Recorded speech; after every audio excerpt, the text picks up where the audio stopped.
Subscribe करें और देखें एक दिल दहला देने वाली हॉरर स्टोरी। बिना घबराए बेल आइकॉन प्रेस करना ना भूलें।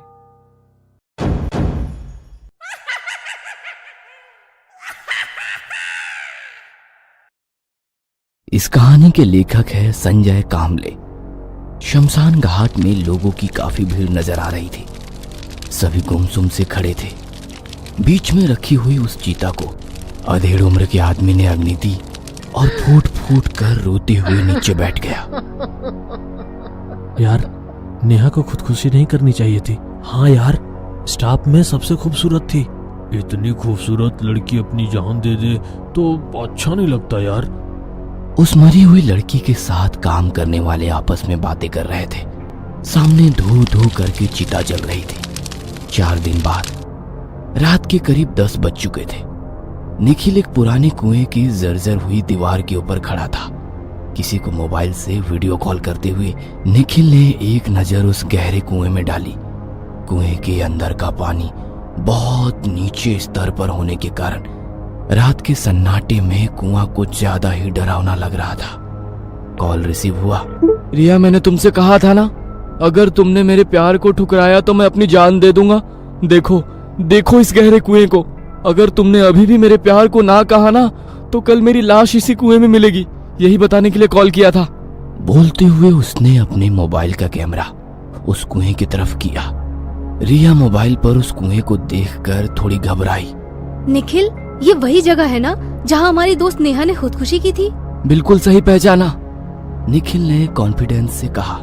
यार निखिल, सिर्फ 4 दिन हुए हैं हमें बात करते। कोई बात नहीं, मेरे जाने के बाद इत्मीनान से सोचते रहना। वैसे पानी कम है, डूबने से नहीं मरा तो कुएं के अंदर उस पानी में जो काले जहरीले सांप है और बिच्छू है, उनके काटने से पक्का मौत हो जाएगी मेरी। आई लव यू रिया। और फोन कट कर दिया। कुएं की दीवार पर बैठकर वो रिया के फोन का इंतजार करने लगा। उसे पता था रिया जरूर फोन करेगी। थोड़ा मुस्कुराते हुए उसने आसमान में चमकते चांद को देखकर कहा, मुझे ना सुनने की आदत नहीं। और तभी मोबाइल की रिंग सुनाई देने लगी।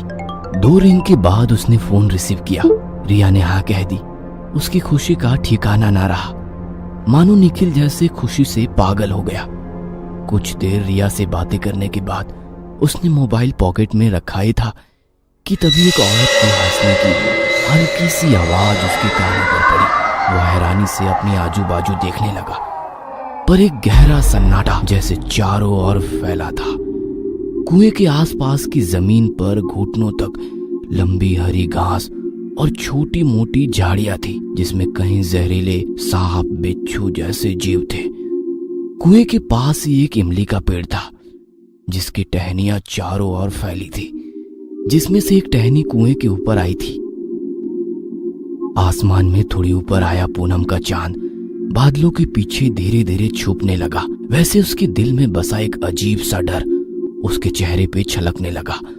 झट से उसके दिल में एक ख्याल आया, शहर के पास खाली पड़ी इस जगह में तो दिन में भी कोई आता जाता नहीं है। वैसे इतनी रात में भी किसी औरत की आवाज, शायद मेरा वहम होगा। उसने अपने दिल को समझाया ही था कि तभी दोबारा वही आवाज उसके कानों पर पड़ी और इस बार उसने हर एक शब्द साफ साफ सुना।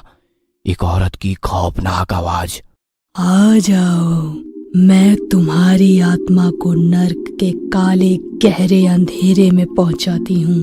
वो हल्की पर खौफनाक आवाज सुनकर मानो उसके पैरों के नीचे से जमीन सड़क गई। वो तो जान देने का दिखावा करने आया था, पर उस औरत की आवाज सुनकर उसकी जान जैसे गले में अटक गई, क्योंकि वो डरावनी आवाज उसी कुएं के काले घने और गहरे अंधेरे से आ रही थी। उसकी निगाहें कुएं के भीतर गड़ी थी। तभी कुएं के गहरे काले पानी में थोड़ी हलचल होती नजर आई, मानो जैसे कोई धीरे धीरे कुएं की दीवार पर चढ़कर घिसटते हुए ऊपर आने की कोशिश कर रहा हो। वो खौफनाक आवाज सुनकर वो कुएं की उस छोटी सी दीवार पर से झट से नीचे उतरा और दोबारा से वही गूंजती हुई आवाज कुएं के भीतर से आने लगी। आ जाओ, मैं तुम्हारी आत्मा को नर्क के काले गहरे अंधेरे में पहुंचाती हूँ। आवाज उसके बाद उस औरत की खौफनाक हंसी से निखिल का दिल ही बैठ गया।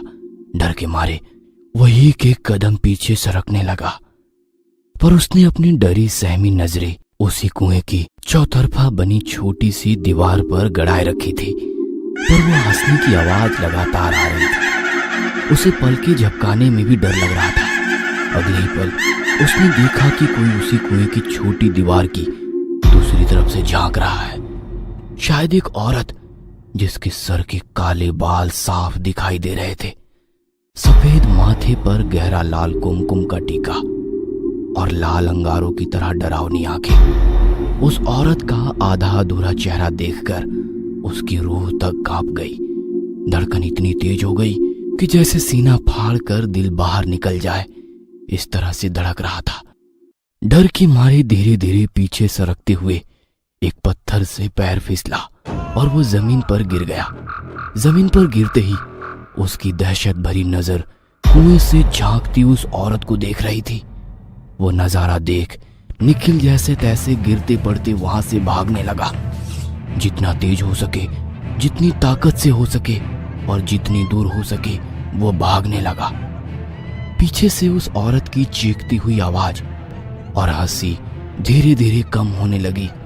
लगातार तेज दौड़ने की वजह से उसके दिल की धड़कन तेज हो गई थी। हाँफते हुए अपने दोनों हाथ घुटनों पर रखकर सांस लेने लगा। अब उसे कोई आवाज नहीं सुनाई दे रही थी। आवाज थी तो रात के कीड़ों की। सांस थोड़ी सामान्य होते ही उसने पीछे देखा और वो नजारा देखकर जैसे दिमाग फटने लगा हो, क्योंकि वह उसी कुएं के चौतरफा बनी छोटी सी दीवार पर ही खड़ा था।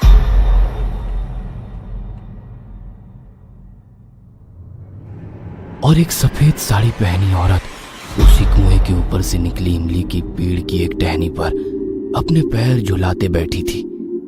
उस औरत का मुंह दूसरी तरफ था।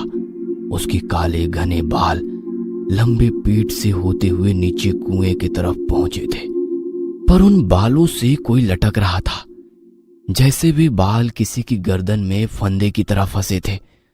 डर भरी नजरों से वो देखने की कोशिश कर रहा था, पर कुएं के भीतर अंधेरा होने के कारण कुछ साफ नजर नहीं आ रहा था। निखिल की नजर दोबारा उस औरत पर पड़ गई।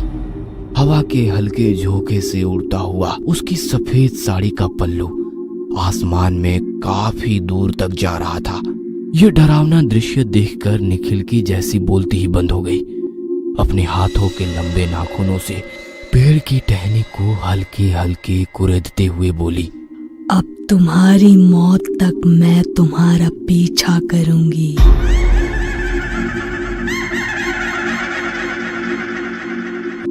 और एक डरावनी हंसी जैसे उसके कानों में लगातार गूंजने लगी, जिससे उसका दिमाग सुन्न पड़ने लगा।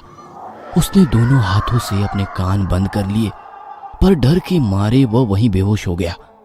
होश आया तो सुबह हो चुकी थी। उसका सर काफी दर्द कर रहा था। वो सपना था या सच में सब कुछ हुआ था? सोचते हुए उसने अपनी बाइक निकाली और घर के लिए निकला। देर रात तक बाहर रहने की निखिल की आदत से घर वाले वाकिफ थे।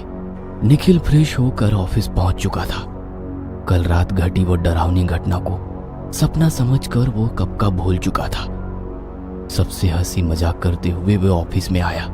उसके साथ ही अपने अपने कुर्सी पर बैठे काम में मगन थे। तभी उसकी नजर कंप्यूटर के सामने बैठी रिया पर पड़ी। रिया के पास एक कुर्सी पर बैठकर वो बोला, चलो रिया, एक बार आई लव यू बोलो। निखिल, सब देख रहे हैं। एक बार प्लीज। रिया के पास और कोई चारा ना था। वह उसके कानों के पास आई और धीरे से बोली, आ जाओ, मैं तुम्हारी आत्मा को नर्क के काले गहरे अंधेरे में पहुंचाती हूँ। वही डरावनी आवाज उसके कानों में गूंज उठी और निखिल की रूह कांप गई। उसने झट से रिया की ओर देखा तो वह रिया नहीं बल्कि वही औरत थी जो कल रात उसे कुएं के पास दिखाई दी थी। उसे देखकर निखिल की आंखें फटी की फटी रह गई। वो गिरता पड़ता अपनी कैबिन के अंदर घुस गया।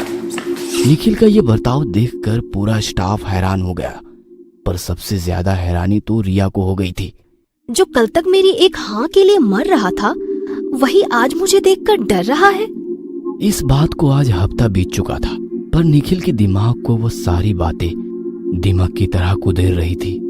ना उसका काम में मन लग रहा था, ना घर में। निखिल का यह पूरा बदला रूप देखकर घर वाले भी थोड़े परेशान थे। जो निखिल दोस्तों के साथ देर रात तक मस्ती करता था, वह निखिल आज 6 बजे ऑफिस छूटते ही आधे घंटे के अंदर घर आ जाता है। और उसकी तबीयत भी दिन ब दिन खराब हो रही थी। उसे देखकर ऐसा लग रहा था कि जैसे वो काफी दिनों से रात को सोया नहीं था। थकान उसके चेहरे पर साफ नजर आ रही थी। ना किसी से ठीक तरह से बातें करता, ना किसी के सवाल का जवाब देता। बस उदासी भरी चेहरे से और खौफनाक भरी नजरों से वो अपने ही ख्यालों में खोया रहता। पर उसकी यह बात उसके घर वालों की नजर से कहां छूटने वाली थी। सुबह नाश्ता करने के लिए निखिल अपनी कुर्सी पर बैठ गया। सामने बैठे पापा ने पूछा, निखिल बेटा, क्या बात है? तुम इतने परेशान क्यों लग रहे हो? अगर तुम्हें ये नौकरी नहीं करनी तो कोई बात नहीं बेटा। पापा की बात सुनकर निखिल एकदम शांति से बोला, पापा, नरक ज्यादा खौफनाक होता है क्या? ये कैसी बातें कर रहे हो? माँ की आवाज में अपने बेटे के लिए दर्द छलक रहा था। निखिल की खामोश नजर चाय के कप पर टिकी थी। चाय का रंग जैसे काला गहरा दिखाई देने लगा और दूसरे ही पल कप की जगह वही कुआं और कुएं के भीतर से घूरती हुई वो लाल आंखें। डर के मारे निखिल ने चाय के कप पर जोर से हाथ दे मारा और झट से खड़ा हो गया। निखिल, क्या हुआ? माँ, वो मुझे लगा कॉकरोच है। बोलते हुए उसने अपनी ऑफिस बैग उठाई और घर से ऑफिस के लिए निकला। पर माँ और पापा को उसका यह हरकत काफी अजीब लगा। 2 दिन बाद, निखिल, आज हम जरा बाहर जा रहे हैं, कल शाम तक लौटेंगे। और वैसे भी आज तो तुम्हारी छुट्टी है, अपने दोस्तों को बुलाकर खूब मजे करो। माँ और पापा कार लेकर किसी काम के सिलसिले में चले गए। आज निखिल घर में अकेला था, पर उसने अपने किसी भी दोस्त को नहीं बुलाया। माँ और पापा एक वीरान से मठ में किसी तांत्रिक से मिलने गए थे। जमीन पर होम हवन शुरू था। जलती हुई आग के सामने तांत्रिक अपनी दोनों आंख बंद करके बैठा था। माँ और पापा तांत्रिक के सामने हाथ जोड़कर बैठे और चिंता भरी नजरों से उसकी ओर देख रहे थे। आंखें खोलते हुए तांत्रिक ने दोनों की ओर देखा और अपनी करारी आवाज में कहा, आपने बहुत देर कर दी। तांत्रिक की बातें सुनकर माँ को जैसे रोना आ गया। वो तांत्रिक के सामने हाथ जोड़कर रोने लगी। ऐसा मत बोलिए, मैं आपके आगे हाथ जोड़ती हूँ, मेरे बेटे को बचाइए। माँ की दर्द भरी आवाज सुनकर तांत्रिक शांति से हवन की आग को देखने लगा। माँ और पापा दोनों कार में बैठकर वहां से घर के लिए निकले। उन्हें अपने बेटे निखिल को बचाना था। जंगल के रास्ते सुनसान सड़क पर उनकी कार तेजी से चल रही थी। माँ हाथ जोड़कर ईश्वर से प्रार्थना कर रही थी, ईश्वर मेरे बेटे को बचाए। ड्राइविंग करते हुए पापा ने निखिल को फोन किया, पर फोन नहीं उठा रहा था। उसी रात निखिल अपने रूम के अंदर बेड पर बैठा हुआ था। रात के करीब 9:30 बज चुके थे। अपना बदन सिमट कर बेड के एक कोने में बैठा निखिल सामने वाली दीवार पर टंगी घड़ी के पल पल आगे बढ़ते कांटे पर अपनी नजरें गड़ाए बैठा था। समय बीतने की वो आवाज या आने वाले समय की आवाज। देखते देखते 1 घंटा बीत गया, 2 घंटे बीत गए, 3 घंटे बीत गए, पर निखिल वैसे ही अपने नजरें उस घड़ी के कांटे पर गड़ाए बैठा था। अब रात के 12:30 बज चुके थे। काफी देर से छाए उस गहरे खौफ भरे सन्नाटे के बीच एक अजीब सी आवाज सुनाई देने लगी। खुली खिड़की से अंदर आती हवा के झोंके की आवाज। तभी उसके दिमाग में आया, मैंने दरवाजे खिड़कियां बंद कर दी है, तो खिड़की से हवा का ये झोंका। और उसने खिड़की की तरफ देखा, पर वो तो सचमुच बंद थी। और फिर उसकी डरी सहमी नजर रूम के भीतर, कभी जमीन पर, तो कभी छत के पंखे पर, तो कभी बंद दरवाजे पर ठहरने लगी। और फिर उसे वही आवाज सुनाई देने लगी, आ जाओ, मैं तुम्हारी आत्मा को नर्क के काले गहरे अंधेरे में पहुंचाती हूँ। और फिर वही दिल दहला देने वाली हंसी के साथ दीवार पर सरकने की आवाज धीरे धीरे उस खौफनाक सन्नाटे में और तेज होने लगी। डर के मारे निखिल ने अपने दोनों हाथों से कान बंद कर लिए, आंख कस के बंद करके अपनी गर्दन घुटने के भीतर छुपाए वो डर के मारे रोने लगा। सब कुछ उसकी बर्दाश्त के बाहर था, पर धीरे धीरे वो डरावनी आवाजें कम होने लगी और फिर एक बार सब कुछ शांत हो गया। धीरे धीरे अपनी आंखें खोली और कानों के ऊपर से हाथ हटाए। सन्नाटा, एक गहरा डरावना सन्नाटा उसके रूम के भीतर फैल गया था। इतना सन्नाटा कि सामने वाली दीवार पर टंगी उस घड़ी के कांटों की आवाज उसे साफ साफ सुनाई दे रही थी। तभी उसे बेड की दूसरी तरफ किसी के होने का एहसास हुआ। उसने अपनी नजरें घुमाई तो बेड की दूसरी तरफ वही औरत बैठी थी।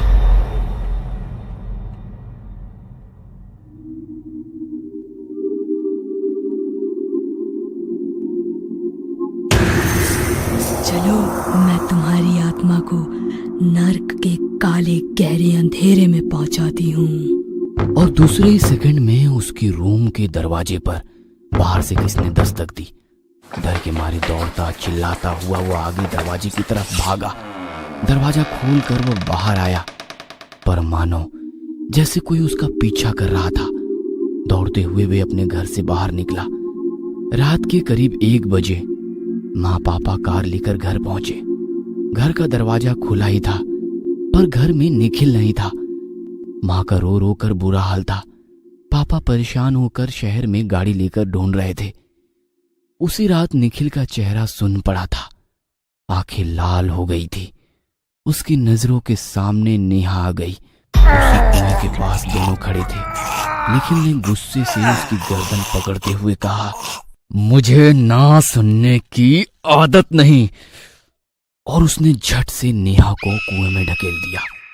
उस रात नेहा के सिर्फ चीखे गहरे अंधेरे कुएं से कुछ देर तक निखिल के कानों में गूंजती रही और फिर शांत हो गई। आज वो मंजर निखिल की आंखों के सामने आ गया, पर निखिल उसी कुएं में काली रस्सी के सहारे झूल रहा था। धीरे धीरे सब साफ दिखने लगा। निखिल के गले में लिपटी वो रस्सी नहीं थी, उसी औरत के काले घने बाल थे। वो औरत कुएं के ऊपर से जाने वाली इमली के पेड़ की टहनी पर पैरों को आगे पीछे झूलते बैठी थी।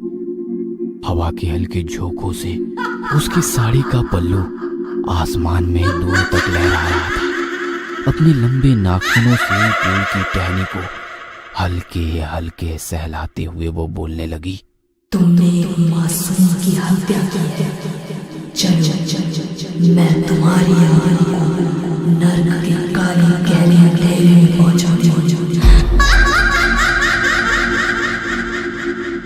और एक अजीब सी हंसी उस रात के वीरान से सन्नाटे में गूंजने लगी।